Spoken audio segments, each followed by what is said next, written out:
다 같이 구호 외치고 시작하겠습니다. 멸공! 오늘도 빨갱이를 잡으러 가겠습니다. 저 혼자는 잡기가 힘드니까 여러분들하고 같이 가겠다는 얘기입니다. 앞서 두 장군님께서 제가 오늘 말씀드리고자 하는 내용에 대해서 언급을 하셨어요.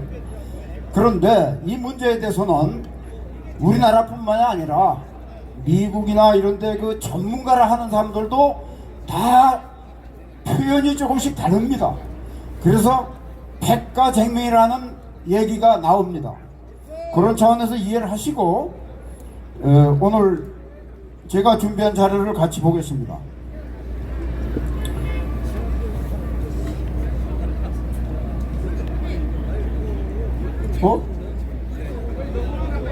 이게 왜 이게 나오지? 이거 지난번 건데?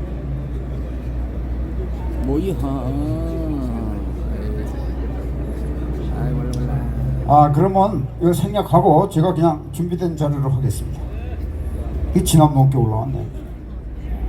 이거 꺼주세요. 이거 꺼주세요. 오늘은 김정은이가 작년 말하고 금년 초에 남북관계 위협 발언을 많이 했습니다. 이건 굉장히 획기적인 발언이고 돌연한 그 변화를 가져오는 그런 발언들이, 어마무시한 발언들이 많이 있습니다. 그래서 제가 이거를 좀 연구를 해가지고 오늘 같이 의견을 나누고자 합니다. 이것은 4월 10일 총선 전쟁과도 50% 관련이 있습니다. 또 50%는 실질적인 대남 위협이 되는 그런 내용입니다. 그래서 이거를 반드시 우리가 짚고 넘어가야 된다, 알아야 된다, 이런 차원에서 준비를 했습니다. 김정은이가 작년 12월 노동당 전원회의에서 무슨 위협 발언을 했냐. 남북관계는 적대적인 교전국 관계다. 또 핵무력을 동원해서 무력 통일로 전 영토를 평정하겠다. 남조선의 진보든 보수든 대한민국과는 통일이 성사가 될 수가 없다. 또 남북은 더 이상 동족이 아니다. 이렇게 노동당 전원회의에서 얘기를 했고, 금년 1월 18일인가에는 최고인민회의에서 이 연장선에서 또 뭐라고 그랬냐. 대한민국은 제1의 불변의 주적이다. 이거를 헌법에 명기해야 된다. 이랬고, 또 현행 헌법에 자주 평화 통일 민족 대단결 표현이라는 것을 삭제해야 되겠다. 또 전시가 되면은 대한민국을 점령해가지고 북한 영향으로 편입을 하겠다. 이것도 헌법에 넣어야 되겠다. 그리고 우리 공화국 역사, 이 북한 역사에서 통일, 화해, 동족이란 개념을 완전히 제거해버리겠다. 이러한 획기적인 얘기를 했습니다. 이 공식 석상에서 노동당 회의 최고회의문은 가장 높은 기구인데 이런 데서 공식적인 발언을 한 겁니다. 그 다음에 남북관계, 그러면서 그 말에 의해서 단절 조치를 지시한 게 있습니다. 첫째, 군사위협에 관한 건데 9.19 남북군사협의를 중단시켰고 선언한 그 이후에 경의선, 동해선의 도로 지뢰를 다시 설치했습니다. 그리고 서해에서 포사격 훈련을 했고, 물론 우리도 2배 응사를 했죠. 그리고 얼마 전에 잠수함, 탄도와 미사일을 발사했고 또 발사했고, 이런 군사위협을 계속하고 있고, 그 다음에 그 무너뜨렸던 GP 콘크리트 복원 조치를 했습니다. 그리고 뿐만 아니라 지금까지 남북 평화 통일이다 뭐 이런 것을 위한 대남 기구를 정리를 시켰습니다. 그래서 통일전선부, 대남의 공작을 담당하고 있는 노동당 산하의 통일전선부를 외무성으로 편입시키라는 그런 지시가 있었고, 또 북측에 민족화해협력위원회라는 거, 또 6.15 북측위원회, 이런 거 다 없애버렸습니다. 또 조평통, 조국평화통일위원회, 금강산 국제관광국 이거 다 폐쇄해 버렸습니다. 그리고 대남 평양 라디오 방송을 중단을 했습니다. 이것뿐만 아니라 뭐 그동안 대남 선전선동 매체인 우리 민족길이라든지 미아리라든지 이런 것도 다 스탑시켰습니다. 그거 희한하죠.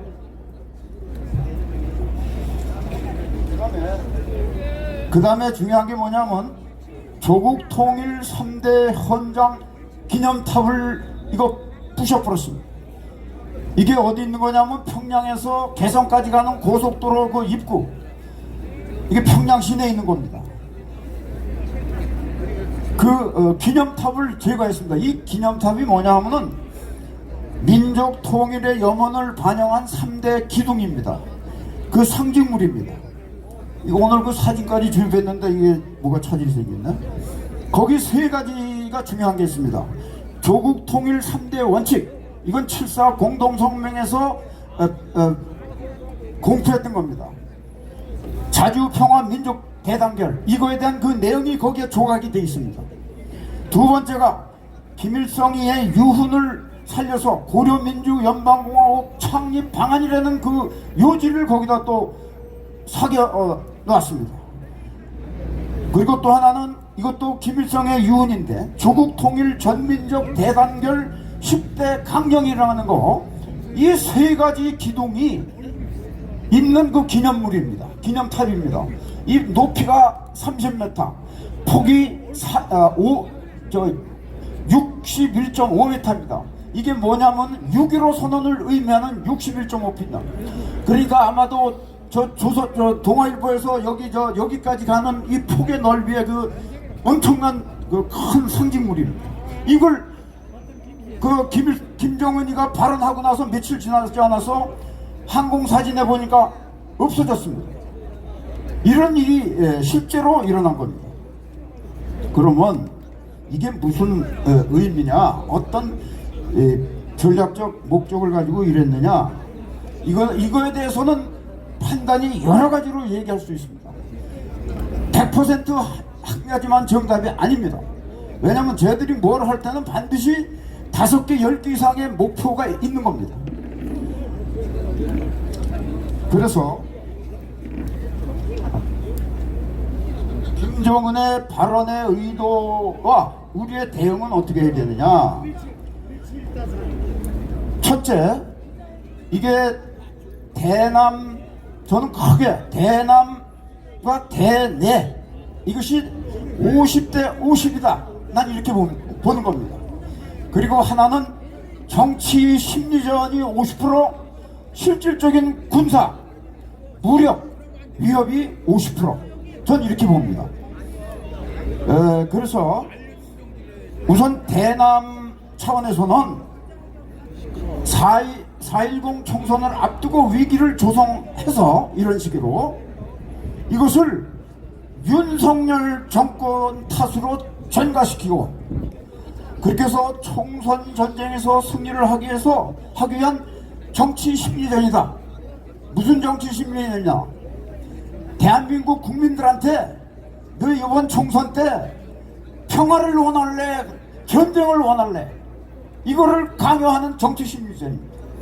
이게 언제 써먹었냐면 연평도 포격 직후에 이 전술을 써가지고 이놈들이 압승을 했어요. 그만큼 우리 국민들이 그 잘 모르는 겁니다. 그 다음에 대내적으로는 북한이 어떤 문제가 있느냐, 이 경제적인 문제니 뭐 이런 거 많습니다. 국제적으로 고립돼 있고, 이거는 뭐 어제 오늘의 일이 아닌데, 근처에 와서 더 심각해진 게 뭐냐면 특히 이 젊은 세대들이 그 한류 문화 이거에 많이 그 접촉이 돼가지고 이 체제 수호에, 북한의 김정은 체제 수호에 엄청난 위협을 느끼고 있는 겁니다. 그래서 특별법도 만들었습니다. 반동 사상문화 배격법이라는 것까지 만들어서 지금 그 사상무장을 강화하고 한류 문화 차단에 혈안이 돼 있습니다. 이런 상황입니다. 그리고 제가 이걸 김국성 씨한테 전해 들은 적이 있는데, 북한의 이 정책의 최종 목적은 뭐냐? 정치도 아니고 경제도 아니고 민생도 아니고 아무것도 아니고, 그게 아니고 어떻게 하면 이 김정은의 일당 수령 독재 체제 이것을 계속 유지하느냐, 이거에 모든 것이 집중되어 있다, 그런 얘기입니다. 이걸 보면서 제가 그걸 느꼈어요. 그것이 생각이 났습니다. 그래서 김일성인가 왕조 체제 수호를 위한 특단의 조치의 일환이 아니냐, 전 그렇게 또 해석을 하게 됐습니다. 그리고 대남적으로는 군사적으로는 우리는 어떻게 해야 되냐, 우리는 이걸 단순하게 그냥 정치 선전 내지 심리전으로만 볼 게 아니고, 아까 이 장군께서도 말했지만은 우리나라는 남북 대치 관계에 있고 국내에는 5대 공산 당국가 세력들이 있습니다. 그래서 우리나라의 안보를 수호하기 위해서는, 체제를 수호하기 위해서는 5대 전선이 있다고 그랬습니다. 휴전선이 있고 내부 이 후방선이 있습니다. 이 광화문도 이 제2전선입니다. 이 제2전선을 우리가 지금 책임지고 있는 겁니다. 그 다음에 제3전선은 뭐냐, 심리 사이버전, 그것도 굉장히 중요하고 심각합니다. 현대전에서는, 현재 상태에서는 디지털 문화가 발달해 있기 때문에. 네 번째가 해외 전선입니다. 다섯 번째가 우열, 간첩 이 조직입니다. 이런 것들이 뭉쳐서 지금 우리나라 체제를 위협하고 있는 겁니다. 그래서 우리 정부는, 또 우리 국민들은 이런 5대 전선에서 북한이 어떤 짓을 할지 모르기 때문에 이 선거를 앞두고, 왜 선거가 우리는 정치 행위로 보지만 저놈들은 전쟁으로 보는 겁니다. 그래서 쟤들은 전쟁을 해서는 수단 방법을 안 그립니다. 이걸 우리가 확실하게 인식을 해야 됩니다. 여기까지 하겠습니다. 감사합니다. 네. 구호 안 하겠습니다.